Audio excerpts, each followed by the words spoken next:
성경 베드로전서 4장입니다. 신약 성경 베드로전서 4장 12절에서 16절까지 교독하겠습니다. 사랑하는 자들아, 너희를 연단하려고 오는 불시험을 이상한 일 당하는 것 같이 이상히 여기지 말고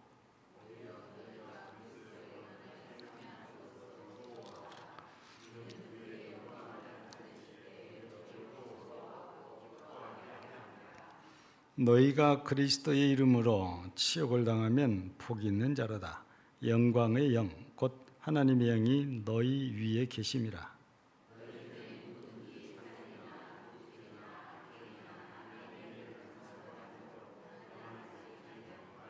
같이 합니다. 만일 그리스도인으로 고난을 받으면 부끄러워하지 말고 도리어 그 이름으로 하나님께 영광을 돌리라. 아멘. 우리 세계사를 보면 위대한 인물들이 참 많지 않아요. 그 중에서 전쟁 광이다 이렇게 불러도 될 만한 사람은 알렉산더 대왕입니다. 절대 무너지지 않을 것 같던 페르시아도 무너뜨리는 왕이 이제 알렉산더 대왕이거든요. 근데 그분의 많은 일화가 있는데 이런 얘기가 있어요. 전쟁 중에 병사가 군사재판을 받아야 될 만큼 잘못해가지고 알렉산더가 가만히 지켜보고 있다가 직접 신문을 이렇게 하게 됐다는 것입니다. 네, 부드럽게 물었습니다. 계급이 무엇인고? 출신지는 어딘고? 나이는 몇 살인고? 쭉 물어오다가 이름은 무엇인고? 했더니 이 병사 대답이 알렉산더입니다. 왕이 듣고 보니까 자기 이름하고 똑같거든요. 그 이름을 듣자 왕의 얼굴이 싹 달라집니다. 너 이름값 좀 해라. 너 때문에 내 이름까지 좀 더럽혀지겠다. 둘이 이름 똑같잖아요.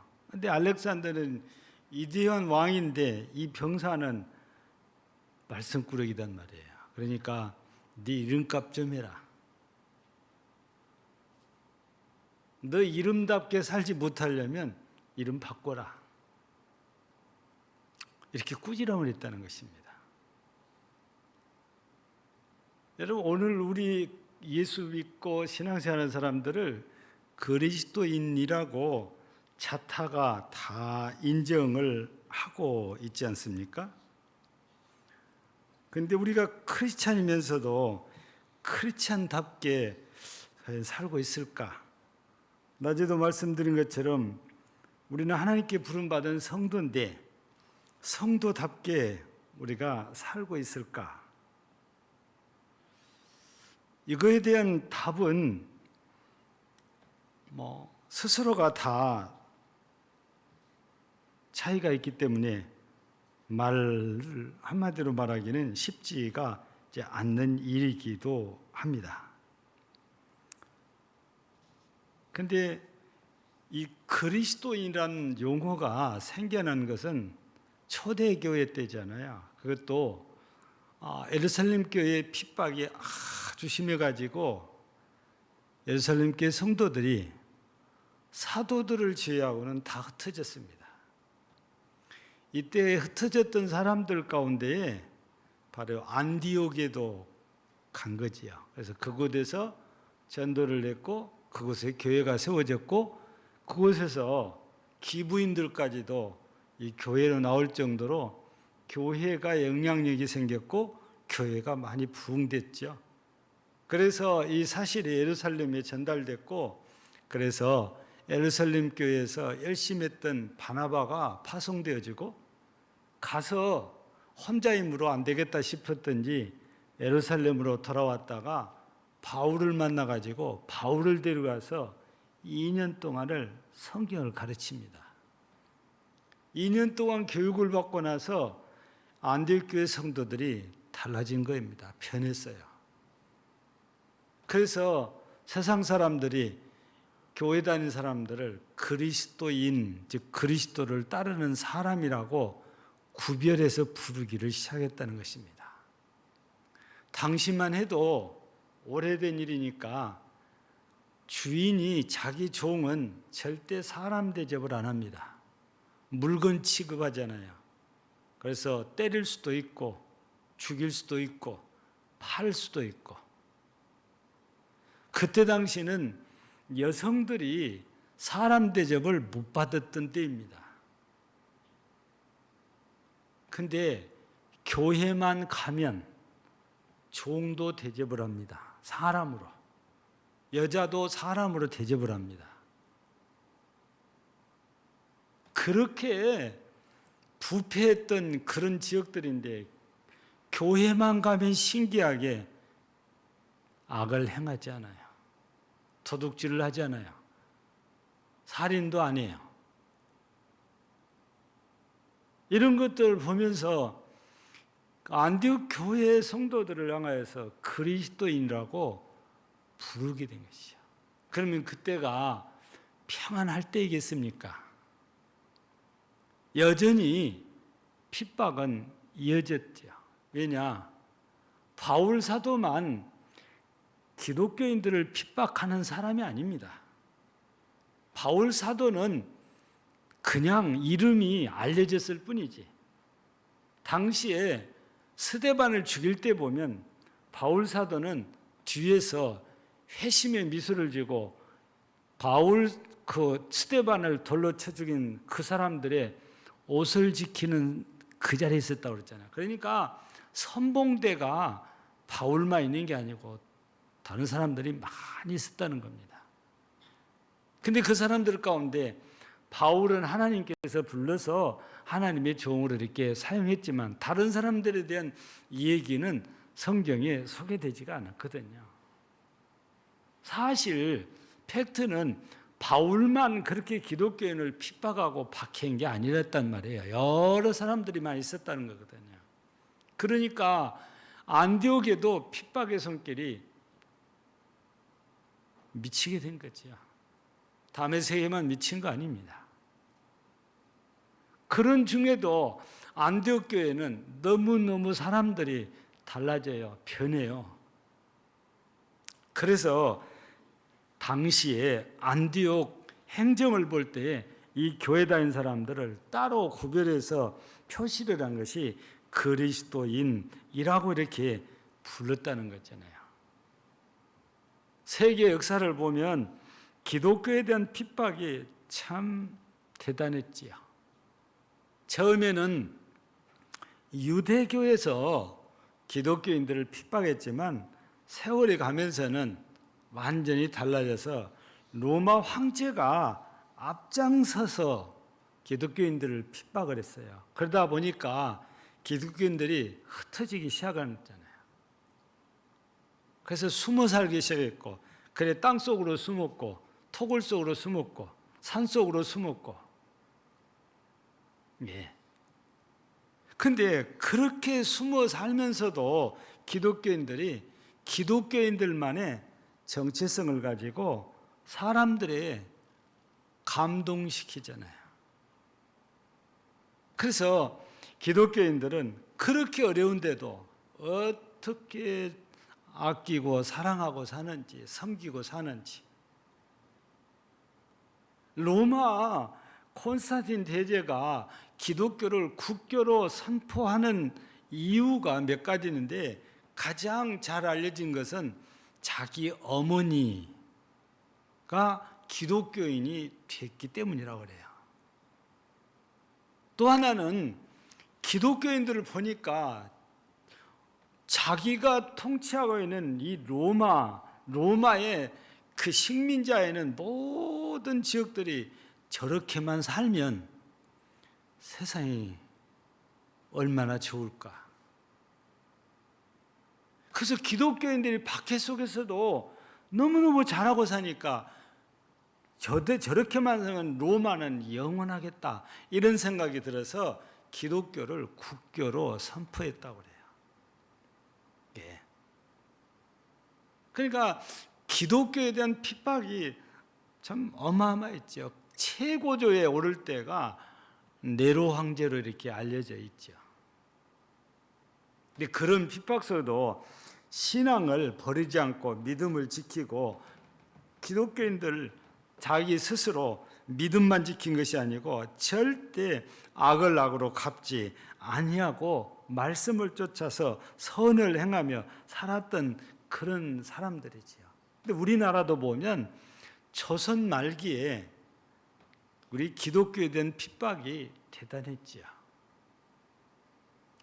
여러분, 우리는 기독교 역사라고 하지만 가톨릭 역사부터 보는 거지요. 가톨릭이 먼저 들어왔으니까. 근데 우리나라에 예수 그리스도를 믿는 이 신앙이 들어오면서 이에 대해서 대단히 안 좋게 생각했죠. 정부 차원에서는. 그래서 야소교라고 불렀잖아요. 예. 그래서 이게 붙들리면은 그냥 매 몇 대 맞고 풀리는 게 아니고 사지가 찢어졌어요. 사지. 우리 역사를 통해서 보면, 저는 지금 서소문이 어딘지 잘 모르겠는데 서소문 밖에서 말 4마리가 팔 하나씩을 묶어주면 그놓고 말을 타고 쫓는다고 그래서, 그러면 사람이 사지가 찢어진다고 그래요. 그렇게 무섭게 죽였다는 겁니다. 우리나라에서도 기독교 핍박이 로마 버금가다 할 정도로 만만치가 않았어요. 그런데 세월이 흐르면서 오늘날 보면 기독교에 대한 핍박이 그때하고 보면 없는 거나 마찬가지다 할 정도로 기독교에 대해서 그렇게 핍박이 심하지가 않아요. 이제는 교회 다닌다고 손가락질하는 사람도 없고 비난하는 사람도 별로 없습니다. 자기들한테 피해만 안 주면 그냥 모르는 척하고 무관심한 시대가 되어져 가고 있지요. 근데 왜 핍박이 있고 왜 핍박이 없을까요? 핍박이 있을 때는 기독교인의 정체성이 너무 확실하게 나타나요. 그래서 자기들과 너무 달라요. 그러니까 핍박의 대상이 되는 거죠. 적당히 그냥 나쁜 짓도 해가면서 살아야 되는데 너무 깨끗하게 사니까 자기들하고 너무 대조적이잖아요. 그러니까 자기들의 어두운 것을 감추려다 보니까 너무 깨끗한 기독교인들을 자꾸 핍박을 해서 나쁘게 만들어야 돼요. 예. 진짜 뭔가를 잘못해서 핍박의 대상이 아니고 자기들의 어두운 걸 감추기 위한 방법으로 기독교인들을 핍박해서 자기들에 대한 관심을 기독교인들에게로 돌리는 것이 바로 핍박인 거거든요. 예. 우리나라도 마찬가지고 로마도 역시 마찬가지입니다. 그래서 우리 기독교인들이 핍박받는 가장 근본적인 이유는 자기들하고 너무 다르니까, 자기들의 모습이 너무 잘 보여지니까 기독교를 핍박해서 기독교인들한테 자꾸 관심을 돌리게 만든 거죠. 그래서 오늘 말씀에서도 12절에 보면 그러잖아요. 사랑하는 자들아, 너희를 연단하려고 오는 불시험을 이상한 일 당하는 것 같이 이상히 여기지 말고 그랬어요. 그래서 우리 그리스도인들이 핍박받는 것을 이상한 게 아니다 그 말이에요. 당연하다 그 말입니다. 또 요한 1서 3장 13절에도 형제들아 세상이 너희를 미워해도 이상히 여기지 말라. 자기들하고 다르니까 우리를 미워하는 것은 그냥 당연한 일입니다. 그러니까 우리가 미움받는다고 핍박받는다고 이상하게 생각하지 말라는 것입니다. 오늘 말씀 가운데서는 불시험을 이렇게 해서 불시험인데 왜 불시험하냐? 우리를 연단하려고 그랬습니다. 그러니까 핍박자들을 연단시키려고 그런 게 아니고 하나님께서는 우리를 연단시키려고 핍박자들을 이용을 하신다고 말해요. 그러니까 하나님이 나를 더 단단하게 만들어주시려고 하는구나. 그걸 생각하면은 우리가 이 핍박 내가 견뎌야지, 이겨야지. 그런 생각을 우리가 얼마든지 품을 수 있는 거거든요. 그래서 오늘 성경에서는 뭐라고 얘기합니까? 13절에 보면은 즐거워하라. 이상하게 생각하지 말고 고난을 도리어 참여해서 즐거워하라. 세상 사람들은 고난을 즐거워하라면은 미쳤다고 그럴 것입니다. 그런데 우리 그리스도인들 가운데도 절대 고난은 좋아하지 않아요. 고난 좋아하는 사람은 아마 세상에 없을 것입니다. 근데 이상한 것은 주님은 우리들에게 고난받는 것이 복이라고 그래요. 여러분들이 잘 아시는 대로 우리 마태복음 5장 보세요. 마태복음 5장에 기록된 말씀, 특별히 10절을 보면 의를 위하여 박해를 받는 자는 복이 있나니 천국이 그들의 것이라. 11절을 보면은 나로 말미암아 너희를 욕하고 박해하고 거짓으로 너희를 거슬러 모든 악한 말을 할 때에는 너희에게 복이 있나니 기뻐하고 즐거워하라. 그러니까 예수님 때문에, 즉 예수를 믿는 신앙 때문에 우리가 고난을 받는다면 거기에 기뻐하고 즐거울 일이다. 주님께서도 직접 말씀하셨는데 오늘 본문에서도 그렇게 고난에 참여하여 즐거워하라, 이렇게 우리에게 말씀을 하십니다.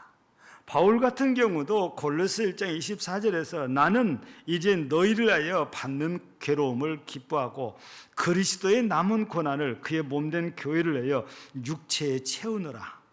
그러니까 바울 사도도 기꺼이 고난에 동참을 한다는 것입니다.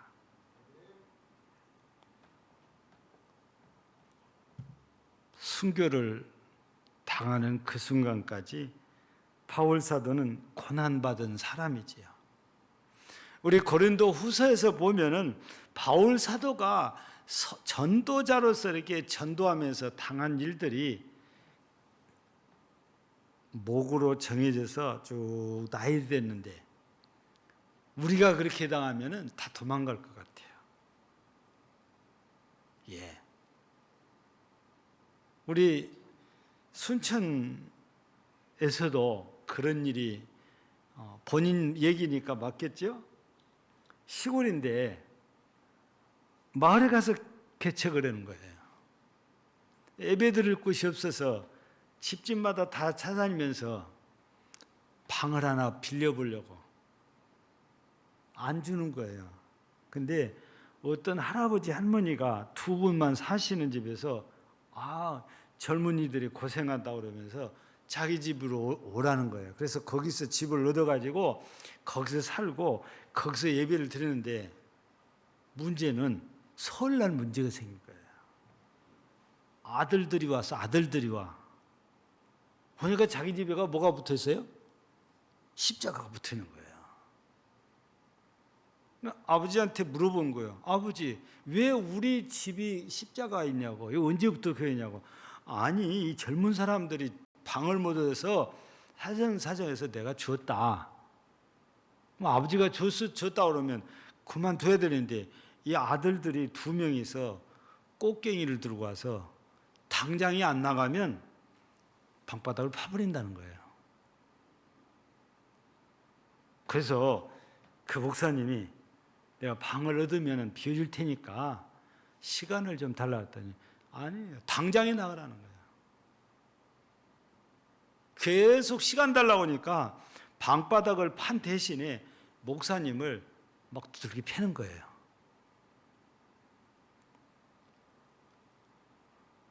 그냥 뭘 한 것도 없는데 그냥 방 얻은 대로 내가 이 집을 비워줄 테니까 조금만 기다려달라고 그랬는데 그것이 소용없이 막무가내로 발로 차고 주먹으로 때리고 그러면서 그냥 자기 집에서 질질 끌고 문 밖으로 갖다 내동댕이를 쳐버린 거예요.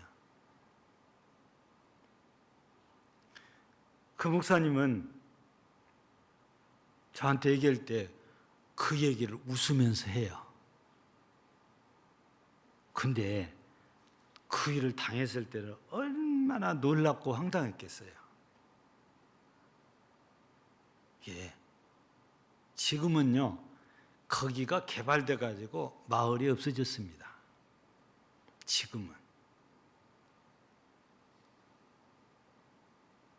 아니, 옛날에 바울만 그렇게 매 맞고 다닌 줄 알았더니 그게 아니에요. 우리나라에서도 아까 말씀드린 대로 조선 말 때에는 정말 예수 믿는다고 매도 많이 맞고 감옥에도 많이 가고 심한 경우는 아까 얘기한 대로 그렇게 죽임을 당했어요.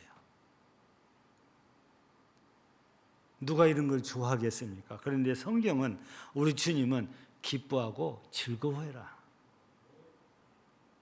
왜 우리가 고난을 받으면 기꺼이 참여하고 바울 사도처럼 남은 고난에 참여하고 기뻐하고 우리가 즐거워해야 됩니까? 오늘 말씀을 우리가 잠깐 이렇게 보니까 뭐가 소개되어 있습니까? 예?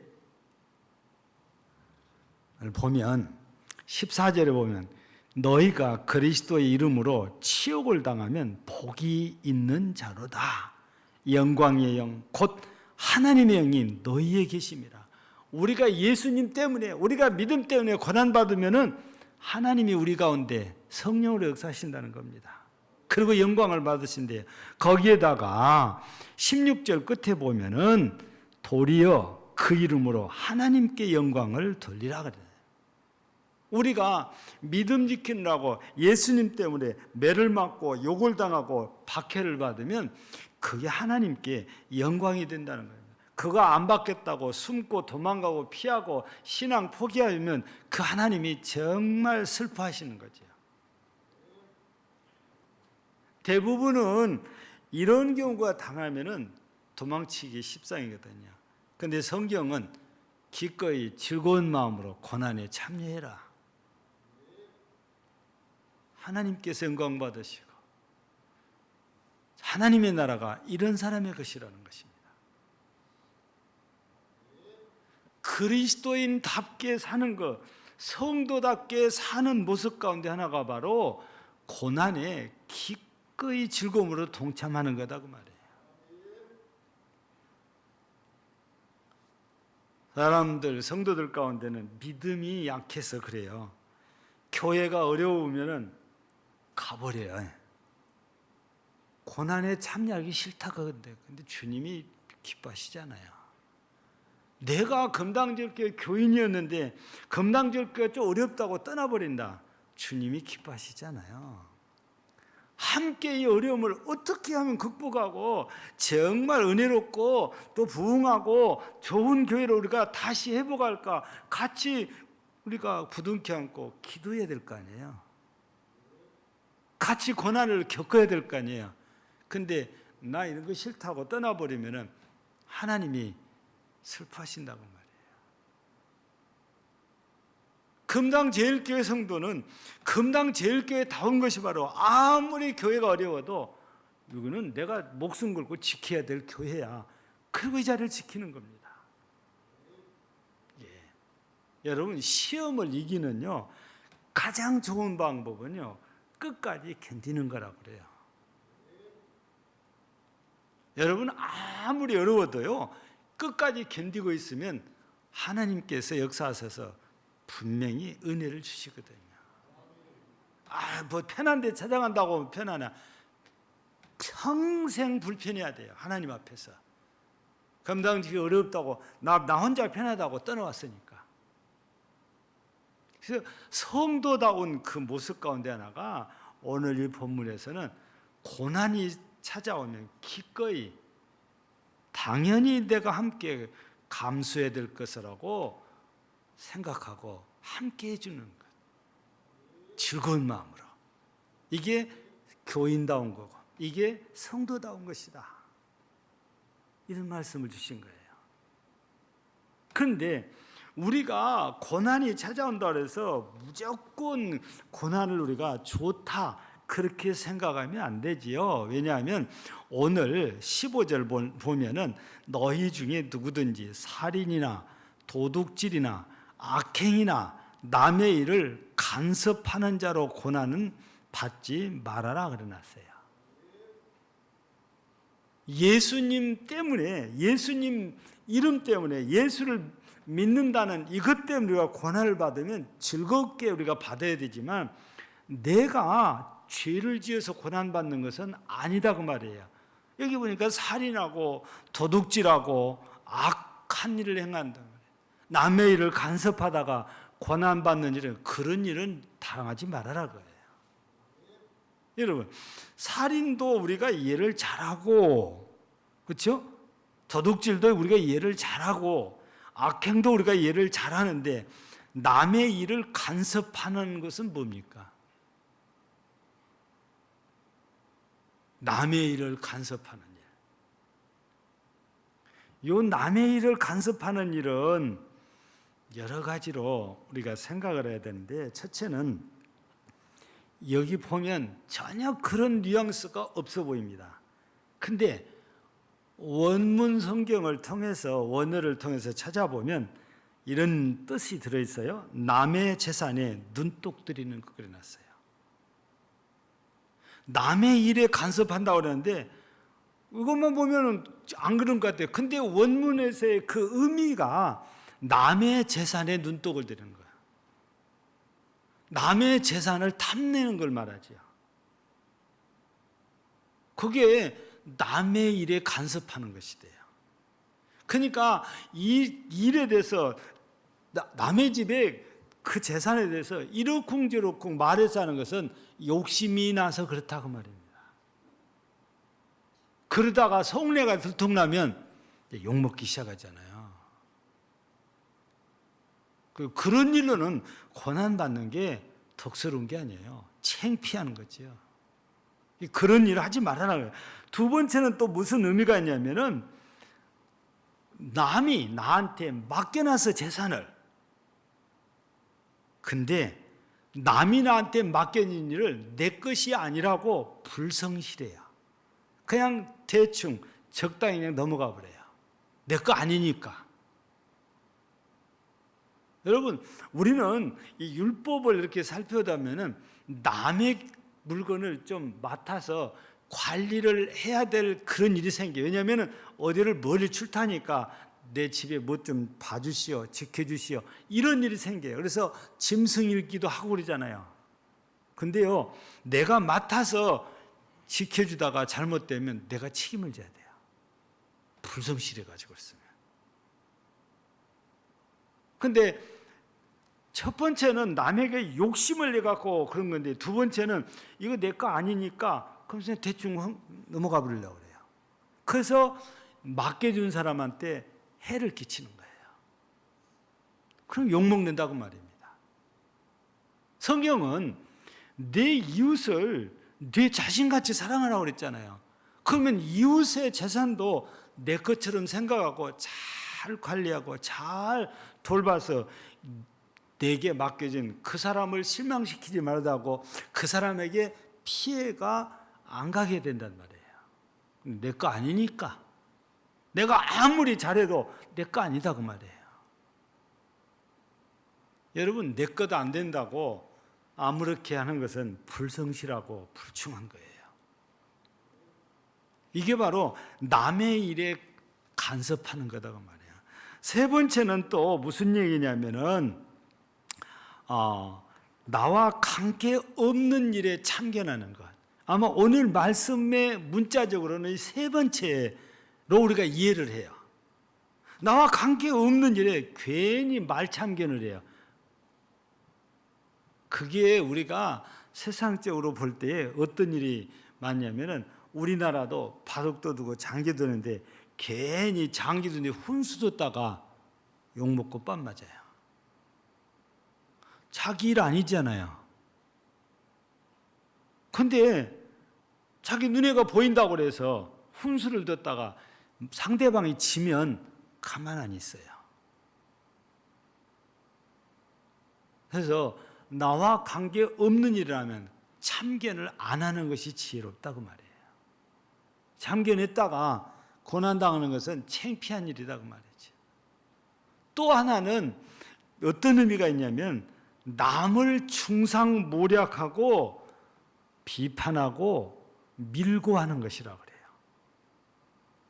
그러니까 누군가를 불이익을 주기 위해서 밀고를 해요. 중상모략도 하고. 이런 게 오늘 얘기 15절에서 말씀하시는 그 일이거든요. 남의 일을 간섭하는 것. 이러다가 고난받으면 창피하고 부끄러운 일이다. 우리 그리스도인다운 것은 이렇게 살아가는 것이 아니라 우리 계명에 있는 대로 이웃의 것은 탐내지 말아야 된다니까. 탐내지 않아야 돼요. 아무리 이웃의 것이라도 나한테 맡겼으면 성실하게 그것을 지키고 관리해 줘야 됩니다. 그게 그리스도인이에요. 이웃을 내 몸처럼 사랑해야 되니까. 쓸데없이 남의 일에 감나라 대추나라 그러다가 빤 맞고 욕당할 필요 없는 그리스도인이 창피한 거예요. 예. 그리스도인이 내 이익 얻고자 남을 중상모략하고 비방하고 그리고 밀고를 한다. 이건 악한 일이에요. 이런 일을 하다가 이 고난당하는 것은 창피하고 부끄러운 일. 그래서 절대 그런 일이 없게라. 그리스도인답다, 성도답다는 것은 이런 일에 예를 들어서 고난당하는 일이 없어야 된다. 그거는 16절에서 말씀하신 하나님께 영광 돌리는 일이 절대로 아니에요. 하나님께 영광 돌리는 그리스도인으로서 그리스도 때문에 고난받을 때에 하나님께 영광을 돌리는 거지요. 15절에 말씀 때문에 고난받는 것은 부끄럽고 창피한 그런 일이다 그 말이죠. 그래서 오늘 본문에서 성도답다는 것은 주님의 고난에 기꺼이 동참해서 즐겁게 동참하는 거죠. 그리고 죄를 인하여서는 우리가 고난받는 일을 안 하는 것이 성도다운 것이다. 이 말씀이거든요. 그런데 조금 얘기를 더 드리고 싶은 것은 중간에 그런 얘기 했었잖아요. 로마 시대도 기독교인이 박해를 받고 우리나라도 조선 말기부터서 일제시대 6.25 때 참 핍박 많이 받았지요. 근데 일제시대 때 누구는 핍박을 안 받았습니까? 똑같은 교회예요. 겉으로 보면. 근데 어느 교회는 어느 목사님은 어느 장로님은 핍박을 받아요. 근데 어느 목사님은 어느 교회는 어느 장로님이 핍박을 안 받아요. 일본 사람들한테. 뭐가 다른 거예요? 신사참배잖아요. 일본에서 요구한 대로 신사참배하면은 핍박 안 해요. 근데 목사님도 장로님도 성도도 신사참배 반대하면 그 교회는 줄기차게 핍박을 해요. 박해를 해요. 우리는 기독교, 우리 한국 기독교 역사의 대표적인 그런 인물 우리가 주기철 목사님을 우리가 얘기를 잘하잖아요. 신사참배 반대에 앞장섰다가 결국에 독살당하잖아요. 네. 여러분 이러는 것은 하나님께 영광이죠. 즉 무슨 말씀이냐면 세상과 우리가 적당히 타협해서 살면 박해가 없어요. 왜냐하면 그 사람들 죄 짓는 거 다 눈 감아주고 우리도 적당히 뭐 같이 따라하고 그게 니나 나나 비슷비슷해요. 색깔이. 그러니까 비판할 이유가 없어요. 박해할 이유가 없어요. 그런데 저 사람들은 너무 시커멓고 우리는 너무 하얗고 그러면 너무 다르니까 박해 대상이 된다고 말해요. 박해가 없는 것은 좋다고 생각할 수도 있는데 그리스도인으로서의 정체성이 망가졌거나 세상과 적당히 타협을 했을 때 이게 없어진 거거든요. 그러면 그리스도인다운 모습이, 성도다운 모습이 사라져버리고 없어요. 나는 박해를 안 받으니까 편하지만 하나님께는 영광이 안 되죠. 정치인들 보세요. 교회를 자기들의 명예를 얻는 도구로 쓰지 않아요. 선거 때만 되면 그렇게 교회 찾아다녀요. 평소에는 그러지 않아요. 하나님 앞에 영광 아니잖아요. 자신이 그리스도인이라고 하면서도 나쁜 짓은 다 하고 있어요. 왜? 다른 사람도 한다고 그러니까. 오늘 우리가 살고 있는 이 시대에 우리가 그리스도이니까 이 시대에 우리가 그리스도인답다, 성도답다 했을 때는 바로 오늘 본문에서는 두 가지를 이렇게 얘기했어요. 고난을 이상하게 생각하지 말고 기쁘게 받아라. 몸으로 하나님께 영광 돌리는 것이다. 우리의 악을 행해서 고난받는 일은 없게 해라. 이거는 부끄러운 일이다. 성도다운 것은 오늘 본문에서 두 가지를 지금 얘기를 하셨단 말이에요. 그래서 우리 모든 성도들이 오늘 이 말씀을 우리가 보면서 내가 진짜 주님이 보실 때 영광 받으실 만한 성도다운 성도인가 우리가 한번 생각하면서 정말 우리 모두가 주님 보실 때 주님이 영광 받으시는 그런 성도다운 성도가 돼서 마지막 때 하나님 앞에서 정말 모세처럼 큰 상급을 받는 여러분 모두가 되시기를 주의 이름으로 축복합니다. 하나님, 늘 부족함을 느끼고 하나님께 많이 죄송한 마음으로 엎드릴 때가 있습니다. 말씀을 지키지 못했고 믿음을 지키지 못한 때문입니다. 오늘도 주께서는 성도다운 성도의 모습은 예수님 때문에 당하는 고난은 기꺼이 기쁘고 즐거운 마음으로 받아들이라고 합니다. 몸으로 하나님께 영광 돌린 일이라고 하십니다. 그러나 나의 잘못으로 고난받는 것은 없게 하라고 하십니다. 부끄러운 일이요 하나님의 영광을 가리는 일이기 때문입니다. 우리 모두 이 시대의 그리스도인으로서 그리스도인답은 성도답게 살아서 마지막 때 하나님 앞에서 큰 상을 받는 신실하고 복된 성도들이 모두 되게 하옵소서. 예수님 이름으로 기도하옵나이다. 아멘.